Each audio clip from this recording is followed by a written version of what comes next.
Ladies and gentlemen, ஆரம்பிக்கலாமா? நான் வரணும்னு ரொம்ப ஆசைப்பட்ட போல அதான் வந்துட்டேன். I like the way. அந்த கயலோட அண்ணன் ஒரு குடிகாரன்.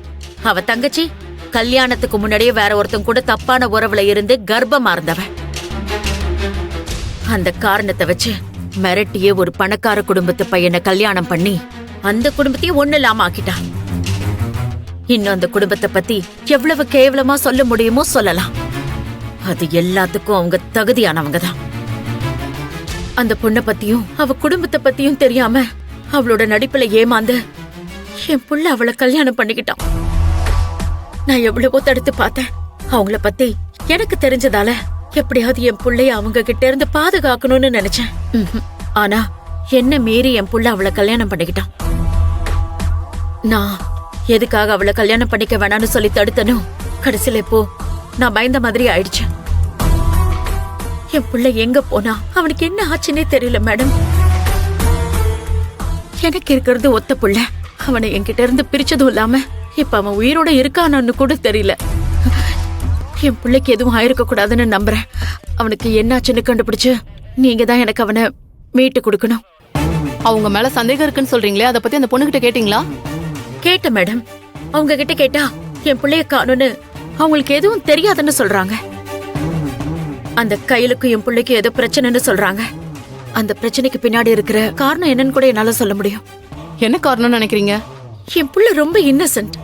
அவன் யாருக்கும் எந்த கெடுதலும் பண்ண மாட்டான்.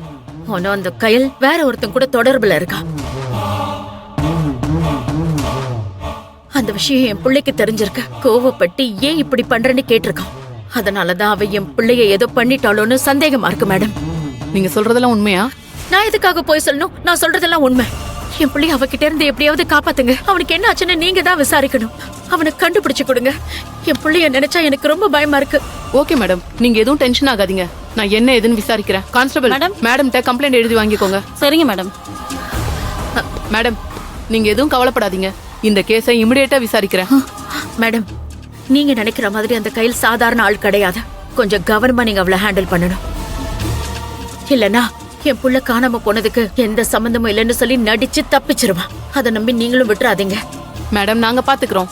நான் இந்த கேஸ சாதாரணமா விட மாட்டேன். நீங்க சொசைட்டில பெரிய ஆளு. இத பத்தி நீங்களே வந்து சொல்றீங்கன்னா அதை நான் சீரியஸா எடுத்து விசாரிப்பேன். இந்த மாதிரி நிறைய கேஸ நான் பாத்திருக்கேன். இதையும் நான் கண்டிப்பா பாப்பேன். நீங்க பயப்பட வேண்டாம். அந்த பொண்ணை அரெஸ்ட் பண்ணி நான் விசாரிக்கிறேன். நீங்க 100% என்ன நம்பலாம். மேடம் இந்தாங்க மேடம். எழுதுங்க மேடம்.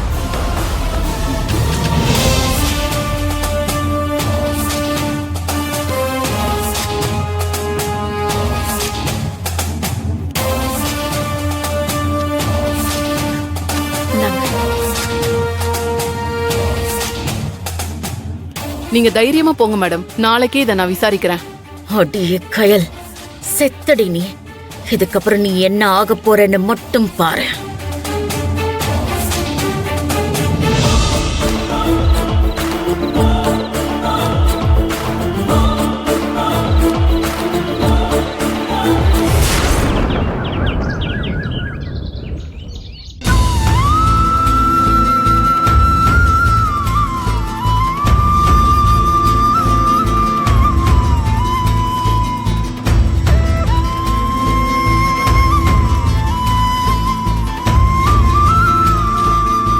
அன்பு, அண்ணாவை எப்படியாவது கண்டுபிடிச்சிரு.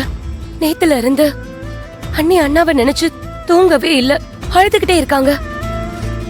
அவங்கள சமாதானப்படுத்தவே முடியல. பார்க்கவே ரொம்ப கஷ்டமா இருக்கு. அண்ணனை பத்தி ஏதாவது தகவல் தெரிஞ்சதுன்னா எனக்கு உடனே போன் பண்ணு. இல்லைன்னா கிடைச்சிட்டாருன்ற அந்த ஒரு வார்த்தையை கேட்கறதுக்காக தான் எங்க எல்லாருமே காத்துக்கிட்டு இருக்கோம். ஓகே ஷாலினி, நான் பாத்துக்கிறேன். சரி அன்பு, நீ அக்காவை பயப்படாம இருக்கு சொல்லு.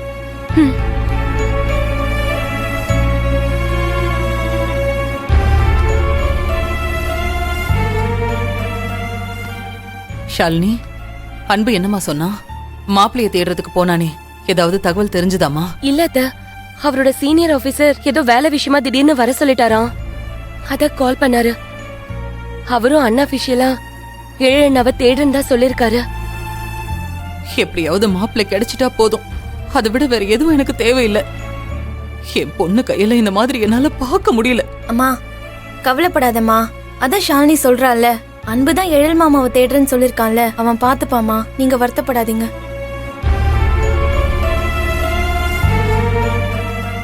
என்னாச்சுமா? நீங்க அத்தை கையில நினைச்சு ரொம்ப வருத்தப்பட்டுட்டே இருக்காங்க. மா, நானும் மாப்பிள்ளை தேடி கண்டுபிடிக்கிறேன் தானே சொல்றேன். அவர் எங்க இருந்தாலும் என்ன ஏதுன்னு இன்னைக்கு அவரை பத்தின விஷயம் தெரிஞ்சிருமா. நீ தைரியமா இருமா. கையிலுக்கு நீதாம்மா தைரியம் சொல்லணும். என்னதான் நேத்து நைட்டு பேசி சமாதானப்படுத்திருந்தாலும் அதுக்கப்புறமா அவ அழுதுகிட்டே தானே இருந்தா. முடிஞ்ச அளவுக்கு மாப்பிள்ளை கிடைச்சிருவாரன்ற நம்பிக்கைய அவளுக்கு கொடுத்துட்டே இருங்க. எக்காரணத்தை கொண்டும் அவளை தனியா விட்டுறாதீங்க. தனியா இருந்தானா ஏதாவது யோசிச்சு தன்னை வருத்திக்கிட்டு இருப்பா. ஏதனோ கையில சாப்பிட வை. நேத்தே வேணாம் அது இதுன்னு அடம் பிடிச்சா எப்படியாவது சமாதானப்படுத்தி சாப்பிட வைங்க. அப்படி ஏதாவது சொன்னானா விட்டுறாதீங்க, சரியா? சரிங்க, நான் பாத்துக்கிறேன்.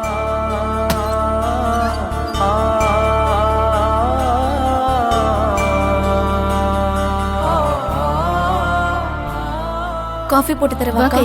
வேணாம் வேணாம். கயல், கயல், கயல், நேத்து நைட்டு நான் சொன்ன மாதிரி எழில் மாப்பிள்ளை தேடி போறேன். எப்படியாவது இன்னைக்கு கண்டுபிடிச்சு உன் கண்ணு முன்னாடி கொண்டு வந்து அவரை நிப்பாட்டுறேன், சரியா? நீ கவலைப்படாம இரு. எங்கன்னு போய் தேடுவேன்? எங்க தேடுறதுன்னா எல்லா இடத்துலயும் தேட வேண்டியதுதான்.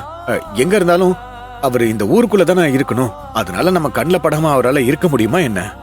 அவரை பார்த்து பேசி சமாதானப்படுத்தி கூட்டு வரேன். சொல்ல முடியாது. நான் தேடி போற நேரத்துல எழில் மாப்பிள்ளை உன்னை தேடி வீட்டுக்கு வந்தாலும் ஆச்சரியப்படுறதுக்கு இல்ல. ஏன்னா மாப்பிள்ளையோட கோபம் ரொம்ப நாளைக்கு தாங்காது. இப்பவே அவரு எப்படா உன்னை பாப்பன்னு இருப்பாரு. கயல், இப்படி இருக்காத கயல். என்ன நீ நம்புறன்னு சொன்னல, கண்டிப்பா அந்த நம்பிக்கை வீண் போகாது. நான் திரும்ப வரும்போது மாப்பிள்ளையோட தான் வருவேன், சரியா? சரி, நான் போயிட்டு வரேன். சரி அம்மா, நான் போயிட்டு வரேம்மா. பறந்துடும், பாத்துக்க. போயிட்டு வாங்க.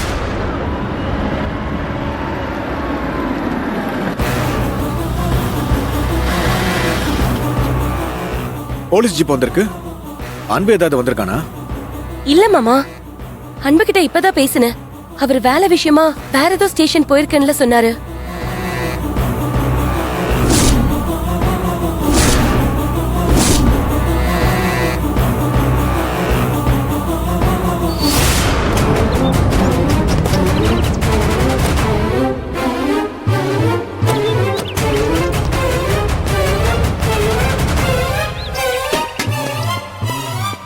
இங்க கயலுங்கிறது யாரு?